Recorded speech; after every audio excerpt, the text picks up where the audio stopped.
Before starting today's class, a quick reminder that we have an application. Application की link आपको description में मिल जाएगी, वहां से आप इसे डाउनलोड कर सकते हैं. आप प्ले स्टोर से भी इसे डाउनलोड कर सकते हैं एंड ऐप स्टोर से भी इसे डाउनलोड कर सकते हैं. जैसे आप एप्लीकेशन डाउनलोड करेंगे, आपको लॉगिन करना होगा. लॉगिन करने के बाद आप स्टोर पर क्लिक कर सकते हैं. स्टोर में आपको कोर्स लिस्ट मिलेगी. इस कोर्स लिस्ट में से आप अपना डिजायर्ड कोर्स सेलेक्ट कर सकते हैं एंड एनरोल कर सकते हैं. फॉर एग्जाम्पल, अगर मैं फोरेंसिक साइंस नेट की प्रिपरेशन कर रही हूँ तो मैं फोरेंसिक साइंस नेट का कोर्स सेलेक्ट करूंगी. अगर मैं क्रिमिनोलॉजी की प्रिपरेशन कर रही हूँ तो मैं यूजीसी नेट क्रिमिनोलॉजी का कोर्स सेलेक्ट करूंगी. अगर मैं मास्टर्स की प्रिपरेशन कर रही हूँ, मुझे सेमेस्टर क्लासेस चाहिए तो मैं सेमेस्टर क्लासेस का कोर्स चूज करूंगी. फॉर एग्जाम्पल, अगर मैं यूजीसी नेट फोरेंसिक साइंस की प्रिपरेशन कर रही हूँ तो मैं फोरेंसिक साइंस का कोर्स चूज करूंगी. अगर मैं क्रिमिनोलॉजी की प्रिपरेशन कर रही हूँ तो मैं क्रिमिनोलॉजी का कोर्स चूज करूंगी. इसके अलावा सेमेस्टर क्लासेस भी अवेलेबल है एंड फोरेंसिक के फील्ड में जितने भी entrance examination, BSc entrance examination, MSc entrance examination के कोर्सेज भी अवेलेबल है. इसके अलावा साइंटिफिक ऑफिसर, साइंटिफिक असिस्टेंट के कोर्सेज भी अवेलेबल है. तो आप अगर किसी भी एंट्रेंस एग्जामिनेशन, किसी भी कॉम्पिटेटिव एग्जामिनेशन की प्रिपरेशन कर रहे हैं फोरेंसिक साइंस या क्रिमिनोलॉजी के फील्ड से, तो वो सारी की सारी क्लासेस आपको सिर्फ और सिर्फ मिलेंगी हमारे एप्लीकेशन पे. तो हमारा एप्लीकेशन डाउनलोड आप कर सकते हैं. Get to download our application and start your preparation with us. Hello everyone, welcome to today's class. और आज की क्लास में हम पढ़ रहे हैं laser and production of laser. ठीक है. सो लेजर समझने से पहले हमें लेजर का फुल फॉर्म पता होना चाहिए, है ना. अब बच्चे यहाँ पे कंफ्यूज हो जाते हैं कि लेजर का फुल फॉर्म क्या है. लेजर तो लेजर होता है, बट नहीं, जो लेजर का एक एक वर्ड है इसका अलग मीनिंग होता है. तो कई बार आपको एग्जाम में स्ट्रेट क्वेश्चन यहाँ से भी आ जाता है कि लेजर का फुल फॉर्म क्या है. तो LASER में L stands for light, light. A stands for amplification, amplification. ठीक है. S stands for stimulated,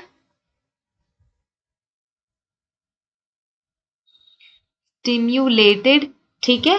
stimulated के बाद E stands for emission,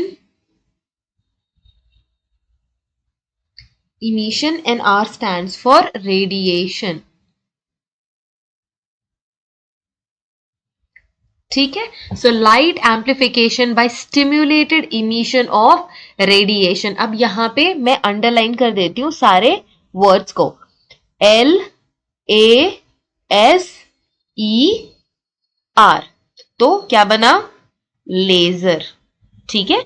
सो इसको हम कहते हैं लेजर. अब यहाँ पे आप दो चार वर्ड्स देख रहे हैं जो आपको आगे समझ में आएगा. सो क्या है? Light amplification. अब एम्प्लीफाइड लाइट क्या होती है? What is amplified light? आपको ये भी समझना बहुत ज्यादा जरूरी है. Amplified light. ठीक है. इसके अलावा स्टिम्युलेटेड इमिशन.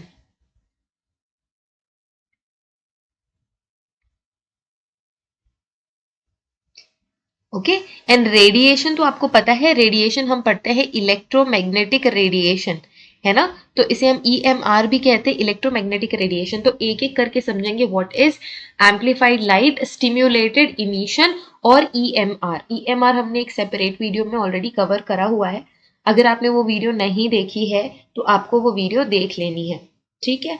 अब एम्प्लीफाइड लाइट क्या होती है? आपको ये पता है कि जो लाइट है वो बहुत सारे डायरेक्शन में क्या करती है? मूव करती रहती है. फॉर एग्जाम्पल, अगर मैं ये लाइट लूं तो आपको पता है कि जो लाइट है वो वाइब्रेट करती है. ठीक है. जो रेडिएशन है वो वाइब्रेट कर रही होती है एंड वो सारे डायरेक्शन में ही वाइब्रेट कर रही होती है. ठीक है. अब इसे अगर हम एम्पलीफाई करते हैं, अगर हम एम्पलीफाई कर दें तो एक पर्टिकुलर वाइब्रेशन की लाइट हम इससे एक्सट्रैक्ट कर सकते हैं. ठीक है. अब ये कैसी लाइट है? ये भी अनएम्पलीफाइड लाइट है जो ये सारे डायरेक्शन में क्या हो रही है? मूव कर रही है. अगर मैं यहाँ पे कोई एम्पलीफाइड प्लेट लगा दूं, ठीक है, तो अगर ये लाइट एक ही डायरेक्शन में वाइब्रेट करे, ठीक है,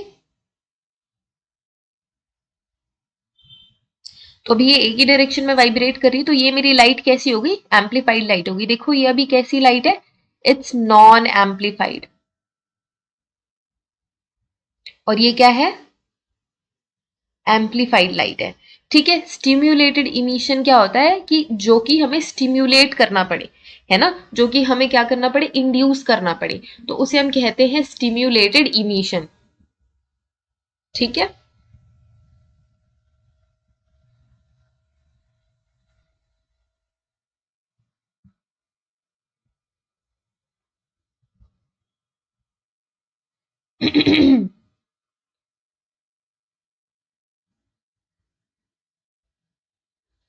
तो हम स्टिम्युलेट कैसे करेंगे? आपको पता है कि जो एटम्स है वो अपने एनर्जी लेवल पे रहते हैं, एनर्जी लेवल पे रहते हैं, तो हम इसमें एक्स्ट्रा एनर्जी ऐड करते हैं, तो ये जो एनर्जी लेवल का एटम है वो एक्साइट होके हायर एनर्जी लेवल पे चला जाता है ना। तो ये क्या हो गया, हमने क्या करा, स्टिम्युलेट करा। ये अच्छा खासा एटम अपना काम कर रहा था, हमने क्या करा, इसको स्टिम्युलेट करा। अब ये हायर एनर्जी लेवल पे जाएगा एंड जब फिर ये वापस आएगा तो ये क्या करेगा, एनर्जी इमिट करेगा। इसको हम कहते हैं इमिशन। तो हमने स्टिमुलेट किया, अपने आप तो ऐसा हो नहीं रहा था, हमने बाहर से एनर्जी दी जिसकी वजह से ये हमें इमिशन देखने को मिला। This is stimulated emission.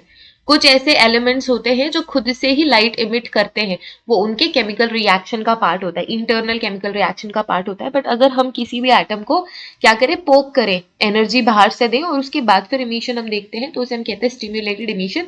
और ये बहुत ज्यादा इंपॉर्टेंट है लेजर के कॉन्सेप्ट को समझने के लिए। इन इलेक्ट्रोमैग्नेटिक रेडिएशन का हम अभी यहाँ पे चार्ट भी देखेंगे। This is different type of electromagnetic radiation है ना, ये पूरा का पूरा रेंज है। तो ये हम ऑलरेडी पढ़ चुके हैं, ये मैंने आपके रेफरेंस के लिए कि थोड़ा सा रिकॉल हो जाए मैंने यहाँ पे ऐड किया हुआ है। ओके, सो आई थिंक हमने बेसिक्स पढ़ लिए, अब हम पढ़ना शुरू करते हैं। लेजर आप डिफाइन कैसे करोगे? So laser is a device, laser produce करने के लिए हमें एक डिवाइस चाहिए रहता है। Laser is a device that stimulates atoms. क्या करता है, एटम को स्टिमुलेट करता है, मॉलिक्यूल्स में जो एटम्स होते हैं उनको स्टिमुलेट करता है। तो एटम्स को स्टिमुलेट करेगा, मॉलिक्यूल्स को स्टिमुलेट करेगा टू इमिट लाइट। अब हम उनको क्या कर रहे हैं, पोक कर रहे हैं कि भाई तुम लाइट इमिट करके दो हमको। अब ये जो लाइट इमिट होती है ये पर्टिकुलर वेवलेंथ्स में लाइट इमिट होती है एंड एम्पलीफाइज दैट लाइट। अब हमें उस लाइट को क्या करना है, एम्पलीफाई भी करना है हमको, एक यूनिक वेवलेंथ की, एक पर्टिकुलर वेवलेंथ की और एम्पलीफाइड लाइट चाहिए। ठीक है, और ये जो लेजर होता है it typically produce very narrow beam of radiation, बहुत नैरो बीम, बहुत ज्यादा फाइन, और इसी वजह से हम इसे कोहर्ट भी बोलते हैं कि एक specific narrow beam of light produce करते हैं हम किसे, एटम से मॉलिक्यूल्स को पोक करके कि तुम लाइट इमिट करो, और उस लाइट को फिर हम एम्पलीफाई भी करते हैं। जो आपको फाइनल प्रोडक्ट मिलता है एम्पलीफाइड लाइट, जो कि बहुत नैरो बीम की रेडिएशन होती है, उसको हम बोलते हैं laser. Okay, the emission generally covers an extremely limited range of visible light. Okay, visible infrared जिसे हम IR भी कहते हैं, और अल्ट्रावायलेट वेवलेंथ जिसे हम UV भी कहते हैं। ठीक है, अब ये जो लाइट इमिट हो रही है वो एक्सट्रीमली लिमिटेड होती है। कौन सी रेंज में? विजिबल रेंज में होती है, IR रेंज में होती है और UV रेंज में होती है। ठीक है, तो विजिबल रेंज की जो आपको लेजर देखने को मिलती है वो आप देख सकते हो। IR में ये थोड़ा हायर हो जाता है, फिर ये हीट प्रोडक्शन शुरू कर देता है, heat production.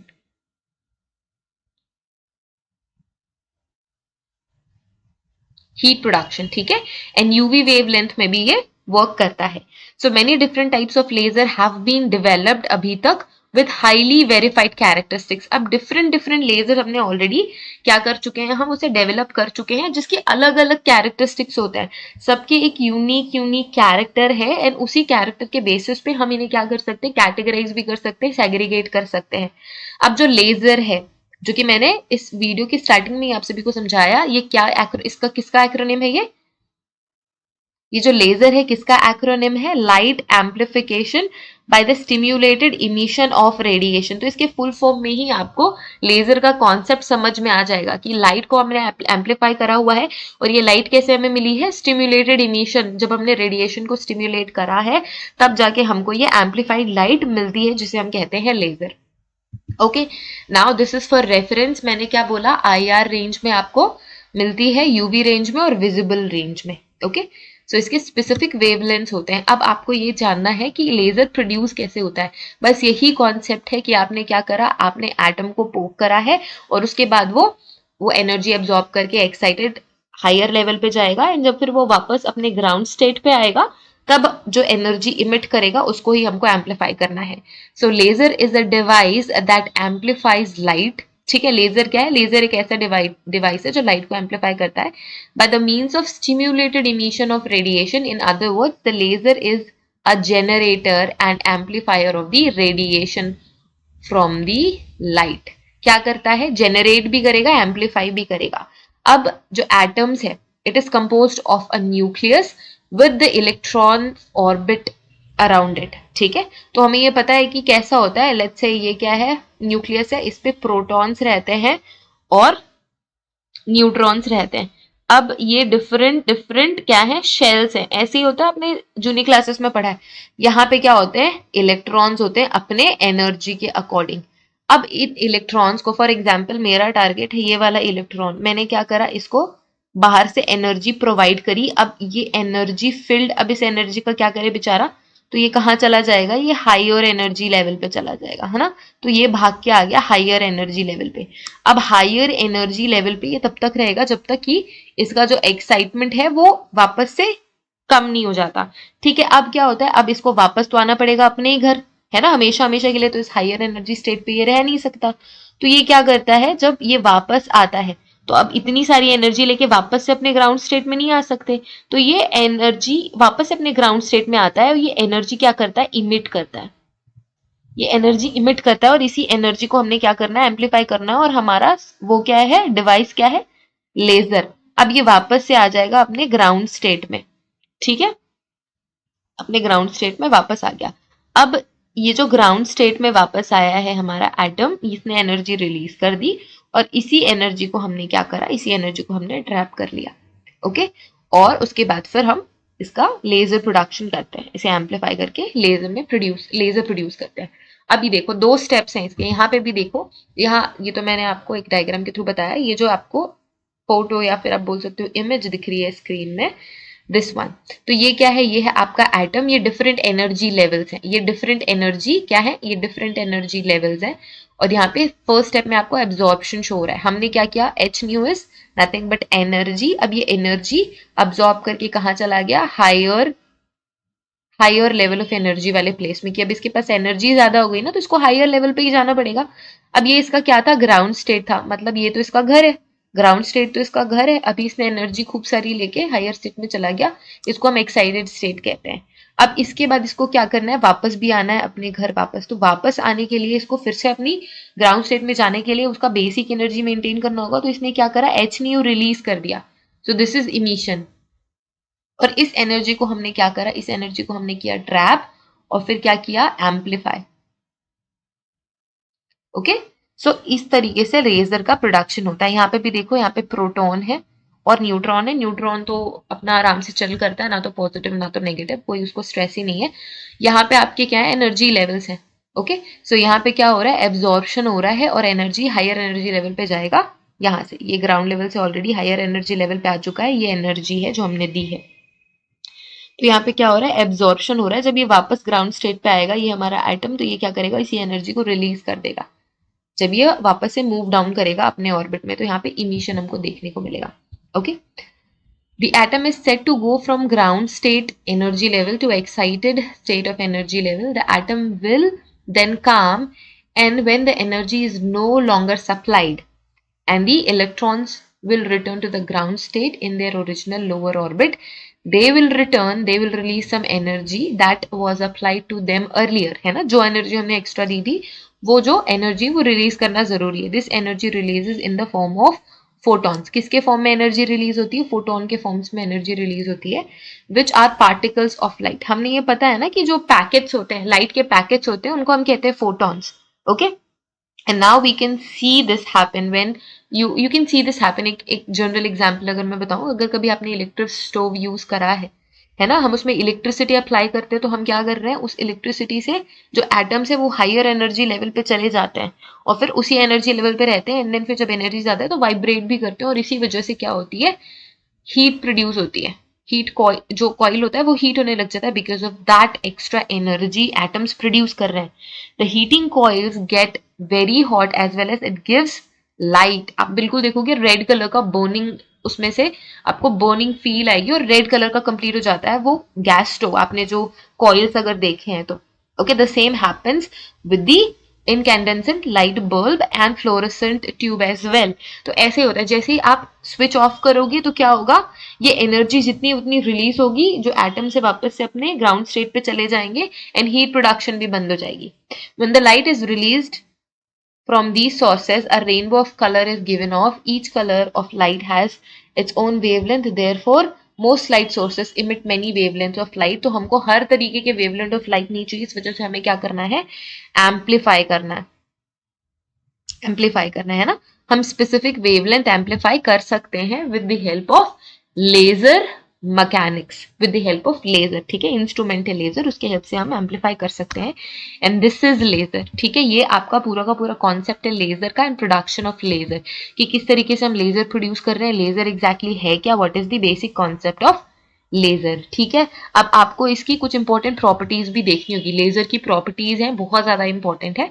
So we will discuss it in the next class. I hope ये बेसिक्स आपके सारे जो क्वेश्चंस है, जो कॉन्सेप्ट है, बेसिक्स क्लियर हो गए। If you have any doubt, question और query, you can reach out to us and we will clear that. Okay, so thank you so much everyone for watching this class. Have a great day ahead. Take care of yourselves and see you guys in the next class. Until then, take care. Bye.